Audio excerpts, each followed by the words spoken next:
ഒരു ഇടവേളയ്ക്ക് ശേഷമാണ് മമ്മൂട്ടിയുടെ ഒരു മാസ് ആക്ഷൻ ചിത്രം തിയേറ്ററുകളിലെത്തുന്നത്. May 23-നാണ് turbo റിലീസായത്. തിയേറ്ററുകളിലെത്തിയ ചിത്രത്തിന് മികച്ച പ്രതികരണമാണ് ലഭിക്കുന്നത്.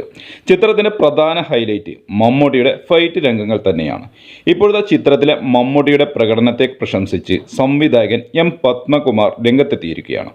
20-30 കൊല്ലം കഴിഞ്ഞാലും ഇതേ മമ്മൂട്ടി ഇതിലേറെ എനർജിയോടെ ഇവിടെ ഉണ്ടായാലും അത്ഭുതമില്ലെന്നാണ് സംവിധായകൻ പറയുന്നത്. യുവതലമുറ പോലും ചെയ്യാൻ മടിക്കുന്ന കഠിനമായ ആക്ഷൻ രംഗങ്ങൾ ചെയ്തു കയ്യടി നേടാൻ മമ്മൂട്ടി മാത്രമേ തങ്ങൾക്കുള്ളൂ എന്നും അദ്ദേഹം കുറിപ്പിൽ പറയുന്നു. പത്മകുമാറിൻ്റെ കുറിപ്പ് തുടങ്ങുന്നത് ഇങ്ങനെയാണ്: 2014 രാജാതിരാജ കണ്ടിറങ്ങുമ്പോഴാണ് തിങ്ങി നിറഞ്ഞ ആൾക്കൂട്ടത്തിൽ നിന്ന് ഒരു കമൻറ്റ് വരുന്നത്. ഇനിയൊരു 5-6 കൊല്ലം കൂടി, പിന്നെ ഇത്തരം ആക്ഷൻ സംഭവങ്ങളൊന്നും മമ്മൂട്ടിയിൽ നിന്ന് പ്രതീക്ഷിക്കണ്ട. പിന്നെ നല്ല അച്ഛൻ, അപ്പൂപ്പൻ റോളുകളൊക്കെ ചെയ്യാം. അത് കഴിഞ്ഞ് 10 വർഷമായി. ഇന്നലെ രാത്രി നിറഞ്ഞു കവിഞ്ഞ സദസ്സിൽ ടർബോ കണ്ടിറങ്ങുമ്പോൾ കേട്ടു മറ്റൊരു കമൻറ്റ്: ഓ, ഇപ്പോഴും ഈ പ്രായത്തിലും എന്തൊരു എനർജി.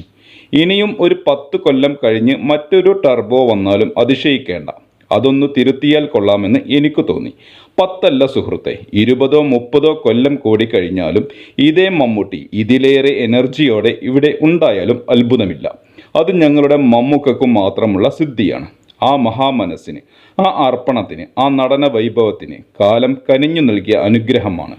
നൻപകൽ നേരത്തു മയക്കവും കാതലും ഭ്രമയുഗവും ഒക്കെ ചെയ്ത അനായാസതയോടെ യുവതലമുറ പോലും ചെയ്യാൻ മടിക്കുന്ന കഠിനമായ ആക്ഷൻ രംഗങ്ങളും ചെയ്തു കയ്യടി നേടാൻ ഞങ്ങൾക്ക് ഒരു മമ്മൂക്കയേ ഉള്ളൂ, ഒരേ ഒരു മമ്മൂക്ക എന്ന് എഴുതിയാണ് ആ കുറിപ്പ് അവസാനിക്കുന്നത്. പോക്കിരി രാജ, മധുരരാജ എന്നീ ചിത്രങ്ങൾക്ക് ശേഷം വൈശാഖ് മമ്മൂട്ടിയും വീണ്ടും ഒന്നിച്ച സിനിമയാണ് ടർബോ. മെയ് 23-ന് തിയേറ്ററുകളിലെത്തിയ ചിത്രത്തിൻ്റെ ആഗോള ഓപ്പണിംഗ് കളക്ഷൻ 17 കോടിയാണ്.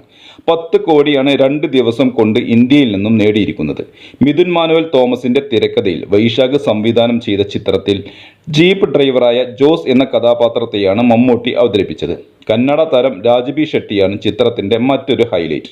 ഒരു ഇടവേളയ്ക്ക് ശേഷം എത്തുന്ന മെഗാസ്റ്റാറിന്റെ ആക്ഷൻ ചിത്രമാണിത്. ടർബോയിലെ ആക്ഷൻ രംഗങ്ങൾ പ്രേക്ഷകർക്കിടയിൽ ചർച്ചാ വിഷയമായി മാറുകയാണ്. ടിക്കറ്റ് വിൽപ്പനയിൽ 2ാം സ്ഥാനത്തായിരുന്ന ചിത്രത്തിൻ്റെ ആദ്യ ദിന കളക്ഷൻ 6 കോടി 1 ലക്ഷമാണ്. ഈ വർഷത്തെ ഏറ്റവും മികച്ച ഓപ്പണിംഗ് ആണിത്. ഇതോടെ മോഹൻലാൽ ചിത്രം മലൈക്കോട്ടെ വാലിബൻ്റെ കളക്ഷനാണ് മമ്മൂട്ടി ചിത്രം തകർത്തിരിക്കുന്നത്. സോളോ റിലീസായിട്ടായിരുന്നു ടർബോ തിയേറ്ററുകളിൽ എത്തിയത്. 5 കോടി 85 ലക്ഷം രൂപയാണ് മലൈക്കോട്ടെ വാലിബൻ ആദ്യ ദിനത്തിൽ സമാഹരിച്ചത്. തൊട്ട് പിന്നിൽ പൃഥ്വിരാജ് ചിത്രം ആടുജീവിതമായിരുന്നു. IMDbയുടെ റിപ്പോർട്ട് പ്രകാരം 5 കോടി 83 ലക്ഷം രൂപയാണ് ചിത്രം നേടിയത്. 5 കോടിയിലധികം ഓപ്പണിംഗ് നേടുന്ന 3ാമത്തെ മലയാള ചിത്രമാണ് ടർബോ. മമ്മൂട്ടി കമ്പനിയുടെ ബാനറിൽ നിർമ്മിക്കുന്ന 5ാമത്തെ സിനിമ കൂടിയാണ് ടർബോ. ദുൽഖറിന്റെ വേഫർ ഫിലിംസും ഓവർസീസ് ഡിസ്ട്രിബ്യൂഷൻ ട്രൂത്ത് ഗ്ലോബൽ ഫിലിംസും ചേർന്നാണ് തിയേറ്ററുകളിൽ എത്തിച്ചത്.